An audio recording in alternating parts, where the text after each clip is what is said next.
Welcome to the Weekly Option, the podcast for people interested in trading stock options.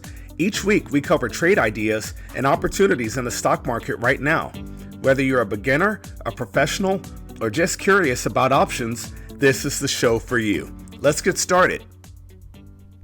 Welcome to the Weekly Option. This is episode 395 on October the 3rd, 2025.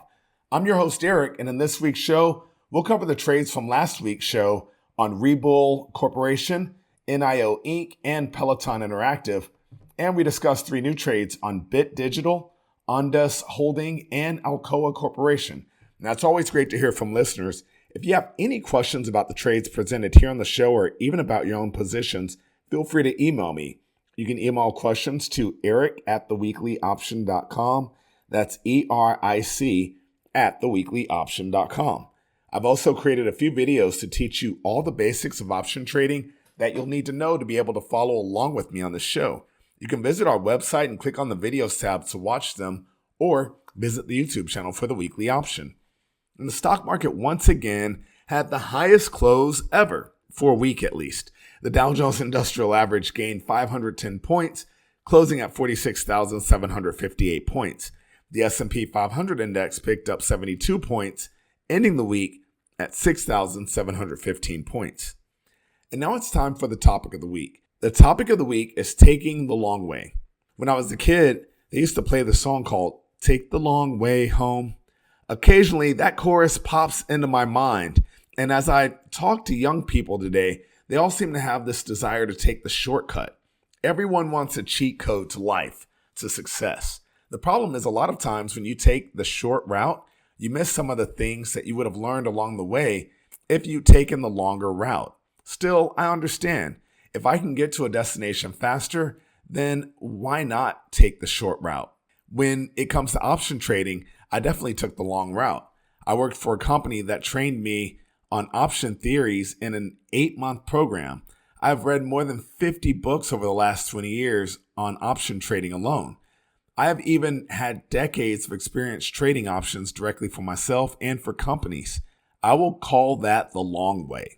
Now, I'm able to offer a distilled education to people that looks like a short route. I've realized that many of the more complicated structures that we learned using theory back in the day can actually be taught using a simple structure that focuses on debit and credit spreads. In fact, I see debit and credit spreads as the foundation or building blocks for most of the more complicated strategies like ratio spreads and diagonal spreads.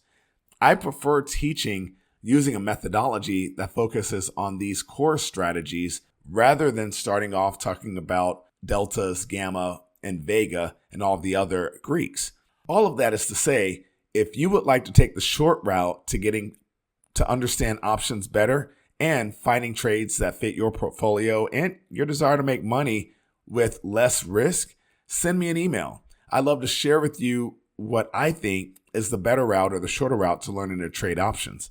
The road might still be long, but you will cover more ground faster than I did simply because I removed the obstacles. When concentrating on options, most people struggle wrapping their mind around gamma. That also means that they have a limited understanding of delta since both concepts are connected. I'll teach you to trade without those and get you started trading options and actually understanding what you're doing. Just shoot me an email and we can see if it makes sense for you or not. I took the long road and I can make sure that a short road still hits all the main points that are needed to make it to the destination, but faster and still making sure you're prepared for whatever the road throws your way. All right, so that's it for the topic of the week. Let's go ahead and get into the review of last week's trades. We're going to start off with the covered call on Webull Corporation, symbol B as in Bravo, U as in Uniform, L as in Lima, L as in Lima. At the time, the stock was trading for $15.17 per share. I looked at buying that stock and selling the October 15 half call at $1.60. That could give us a return of 12.72% in 3 weeks. Well, shares of Webull fell 99 cents, ending the week at $14.18 per share. The call option we sold lost 72 cents, leaving us with a 27-cent loss if we were to close the trade out immediately. Now, the price per share is still 60 cents above the break-even point, so there's no reason to make an adjustment on this trade yet. At first, I was ready to roll the strike lower and capture more premium like we typically would. However, the math on this trade, the original trade, still works, so this is winning. Remember, as long as the stock price is higher than our break-even point, this is a winning trade. No need to make an adjustment at this point, and certainly no need to make an adjustment prior to the price moving outside of that range, meaning beyond our break-even point. Next up, we have the credit spread on NIO or NIO Inc. Symbol N as in November, I as in India, O as in Oscar. At the time the stock was trading for $7.02 per share, I looked at selling the October 7 6/2 put spread at 21 cents. That could give us a maximum possible loss of 29 cents per spread. Well, shares of NIO Inc. grew 66 cents, ending the week at $7.68 per share. The out-of-the-money put spread that we sold is still out of the money.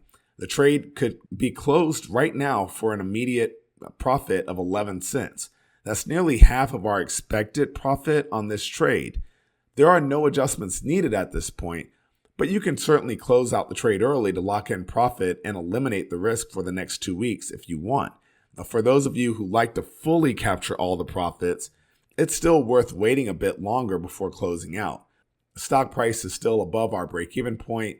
All of the math still works out, so all is well so far on this trade. No adjustments are needed. And then our final trade from last week was the debit spread on Peloton Interactive, symbol P as in Papa, T as in Tango, O as in Oscar, N as in November. At the time, the stock was trading for $8.56 per share. I looked at buying the October 8.5 call spread for 33 cents.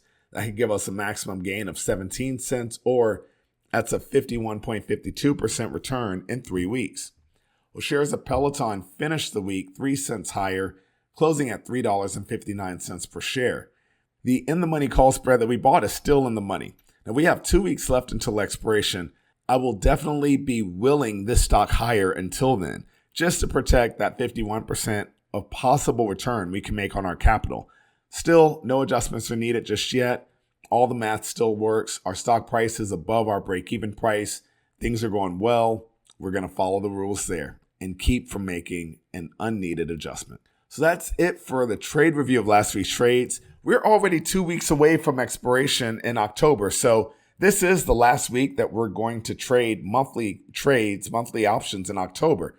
The trades on today's show expire on October the 17th because they are monthly options for October, but it just blows my mind. I feel like time just goes faster as an option trader because of the way that the trade month goes, right?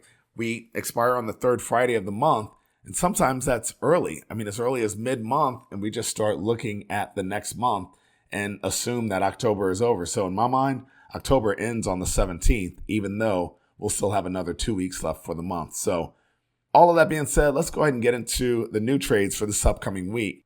We're going to start off with the covered call on Bit Digital, symbol B as in Bravo, T as in Tango, B as in Bravo, T as in Tango. The stock ended the week at $3.50 per share. I'm looking at buying that stock and selling the October 4 call at 20 cents, hoping for a return of 20% in 2 weeks. Now, you enter this trade by buying stock for $3.50 and selling the October 4 call at 20 cents. This trade makes the most money if stock prices finish above $4 per share. The break-even price is $3.30 per share. And in real terms, that stock purchase will require $350 and you'll collect $20 for selling the option. Next up, we have a credit spread on Ondas Holding, symbol O as in Oscar, N as in November, D as in Delta, S as in Sierra. The stock ended the week at $9.91 per share. I'm looking at selling the October 9.5/9 put spread at 20 cents. That could give us a maximum possible loss of 30 cents per spread. Now you enter this trade by selling the October 9.5 put at 70 cents and concurrently buying the October 9 put for 50 cents. This is a credit spread because we are selling the spread, and this trade makes the most money if stock prices expire above $9.50 per share. The break-even price is $9.30 per share. In real terms, you would collect $20 per spread that you sell and have $30 at risk. And then our final trade on today's show is going to be a debit spread on Alcoa Corporation, symbol A as in alpha, A as in alpha. Stock ended the week at $34.50 per share. I'm looking at buying the October 34.5 call spread for 32 cents. That could give us a maximum gain of 18 cents, or that would be a 56.25% return in 2 weeks. Then you enter this trade by buying the October 34 call for $1.76 and concurrently selling the October 34.5 call at $1.44. This is a debit spread because we are buying the spread, and this trade makes the most money if stock prices expire above $34.50 per share. The break-even price on this trade is $34.32 per share. In real terms, you'll pay $32 to enter this spread, and your maximum gain is $18 per spread. So that's it for this week's show. We are counting down going forward to our 400th show. And I'm looking forward to having a few new items, a few things to present to you guys on that show. So I'm working frantically to get things done, getting my team to push as well to help me get things done. But I'm super excited. So I hope you are. Hey, thank you guys so much for listening to this show. You listen to the show on option trading. That just blows my mind because I always thought I was the only one willing to read all these books on options and to listen to shows and content about option trading. But you guys are just like me, which is awesome. Freaking awesome. That's what I was going to say. So, hey, have a great weekend. And as always, happy trading. Thank you for listening to the Weekly Option Podcast. Please subscribe to our show and visit us at www.theweeklyoption.com. Disclaimer, there is a very high degree of risk involved in trading. The indicators and strategies described in this podcast are for educational purposes only and should not be construed as investment advice. For our full disclaimer, visit our website at www.theweeklyoption.com.